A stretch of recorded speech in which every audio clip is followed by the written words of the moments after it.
Legal, gente. Vamos para a última parte sobre transformadas de Fourier, né, numéricas. E vamos ver aqui uma aplicação muito útil, usada o tempo todo nesses softwares de edição de imagens, né, como Photoshop, etc., que é, né, o tratamento de imagens e a aplicação da transformada de Fourier rápida, né, a FFT, né, nessa aplicação. Bom, vamos em primeiro lugar, né, falar sobre a transformada de sinais espaciais. Até agora a gente estava vendo sinais temporais, né? Alguma coisa em função do tempo. Mas eu posso ter também um sinal espacial, alguma coisa que depende da posição, da distância. Vamos começar definindo alguma coisa unidimensional. Então aqui um sinal que depende da posição, né? Uma onda, por exemplo, uma onda do mar, né? Você tem lá um sinal que depende da posição, a distância até a praia, lá alguma coisa assim, né? Então tá aqui, ó. Eu estou caracterizando um sinal na forma de uma onda bem periódica aqui, uma onda senoidal, né, bonitinha, mas poderia ser qualquer outra coisa, né? Bom, a transformada deste sinal aqui é praticamente a mesma coisa que a transformada temporal, é a mesma expressão, eu só estou trocando aqui o t, né, por x, que é a variável de interesse, aqui o x, e trocando o ômega, que era a frequência, né, por k, aqui, ó. Lembrem-se então que a transformada temporal, aqui eu tinha ao invés de k, ômega, e agora eu tenho k, né? E em vez do tempo t, eu tenho x, a posição x. Bom, da mesma maneira como a transformada temporal, a transformada espacial vai apresentar picos em alguns valores de k, né? Alguns valores de k que representam a periodicidade do meu sinal espacial. Qual é a interpretação física desse k? Tá? Ele é chamado de número de onda. Provavelmente vocês já ouviram falar disso em física 2 ou 3, não sei, mecânica quântica, outras disciplinas, eletromagnetismo talvez. Né? O que significa esse número K, número de onda? Né? Ele significa o seguinte, é o número de comprimentos de onda por unidade de comprimento. Tá? Então vamos supor aqui que eu tenho um x dado em centímetros e vamos supor que o lambda aqui é 4 centímetros, o comprimento de onda é 4 centímetros, que é a distância que leva para a onda voltar no mesmo formato, né? Eu tenho aqui este comprimento de onda. O número de onda me dá quantos comprimentos de onda por centímetro eu teria, né? Então nesse caso aqui o lambda é 4, eu tenho uma onda em 4 centímetros, ou seja, 0,25 ondas, né, a cada centímetro. Então, basicamente, a definição do número de onda é esse aqui, né, 1 sobre lambda. Lambda é quanto espaço leva cada onda, cada comprimento de onda leva um comprimento de onda, né? E o número de onda é quantos comprimentos de onda por centímetro eu tenho, por unidade de comprimento, enfim, né? Bom, lembre-se, né, que no espaço temporal, né, quando eu estou no domínio do tempo, eu uso no domínio das frequências, a transformada vai aparecer no domínio das frequências. No domínio da posição, a transformada vai aparecer no domínio dos números de onda, de K. Tá? K seria o equivalente da frequência angular ômega, né, sobre 2π. Lembrando que a frequência da onda é ômega sobre 2π. Né? Tudo bem? Então eu tenho, né, o T, eu transformo para a frequência, que é o Ni ou o ômega, tanto faz, né? Porque o ômega é o 2π vezes Ni, né? Ou Ni é 2π sobre ômega, tanto faz, né? E ao contrário, né? Ômega sobre 2π. E no espaço da posição, eu defino o K. Físicos, tá? Geralmente os físicos definem o K diferente. Eles definem o K não como 1 sobre lambda, mas como 2π sobre lambda. É uma definição que os físicos preferem, mas não faz muita diferença não. É uma constante de 2π de diferença que você acrescenta ali, não muda muita coisa, né? Na parte que importa mesmo.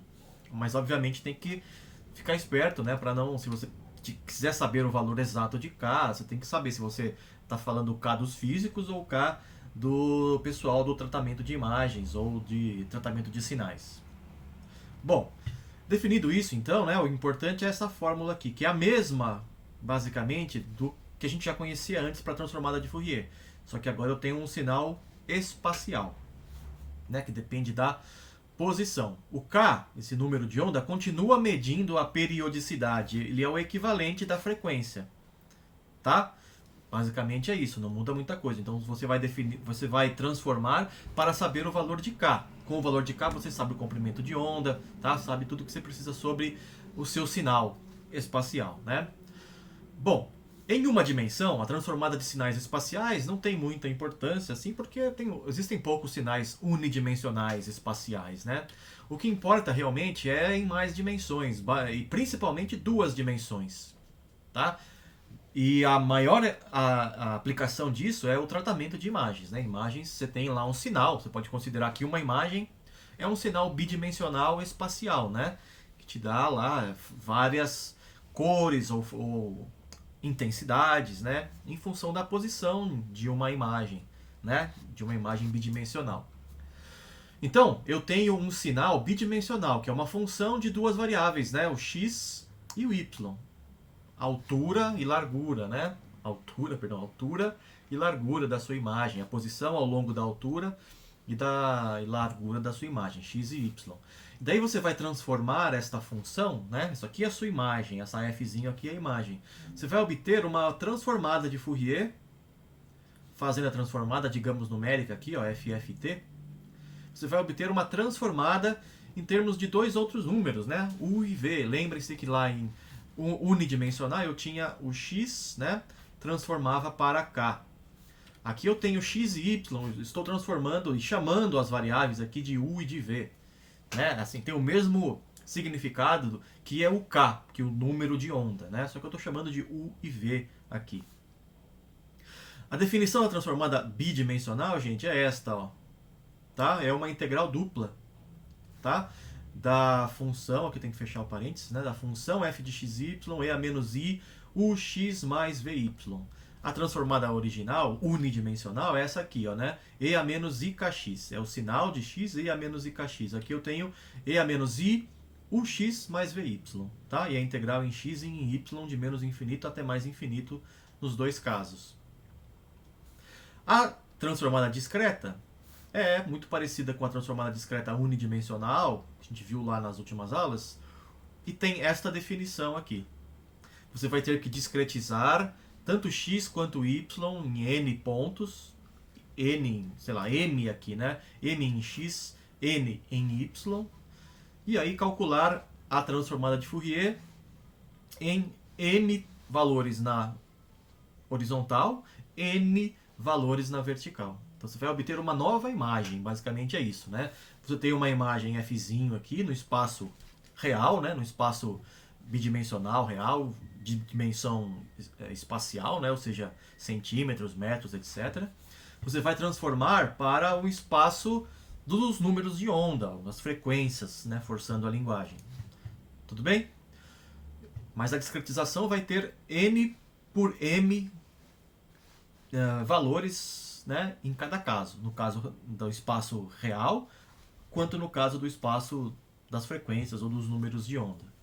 Tá bom? É esta aqui a definição que é usada para o cálculo numérico da transformada de Fourier. Muito parecido com o que a gente viu anteriormente, né, para transformadas temporais, que são unidimensionais. Bom, essa transformada que você pode implementar isso aqui usando o algoritmo FFT, né, Fast Fourier Transform, é fundamental para tratamento de imagens. Porque elas indicam, tá? Se você tem alterações suaves no seu sinal, né, uma imagem, por exemplo, elas vão indicar baixos comprimentos de onda. Daqui a pouco eu explico isso melhor. Alto contraste na imagem, tá? Significa que você vai ter alto comprimentos de onda na sua imagem, na sua transformada, tá bom? Bom, daqui a pouco eu explico isso melhor. Por enquanto, né, fica meio abstrato demais para explicar sem imagens, né? Só em palavras. Bom, gente, o mesmo módulo scipy.fft ou FFTPEC que a gente usou para a transformada unidimensional tem funções para a transformada bidimensional também, tá? FFT2 e FFT2 calculam para você a transformada de Fourier bidimensional e a sua inversa, respectivamente, tá? Usando o algoritmo FFT. Tudo bem? Então, assim, é muito simples usar o SciPy FFT para calcular uma transformada. Basta chamar a função FFT2, no caso aqui, né? Ou a transformada discreta IFFT2. É uma transformada discreta. E aí vai ficar também mais claro daqui a pouco, né, a questão do shift, que a gente precisa fazer, aquele deslocamento que a gente precisa fazer para obter uma transformada no espaço das frequências que a gente quiser. Daqui a pouco eu explico isso melhor, tá? Bom, gente, aqui está um exemplo, tá, da transformada de Fourier, mas eu vou explicar tudo isso com o código no próximo vídeo, tá? Então, até daqui a pouco aí, gente. Valeu!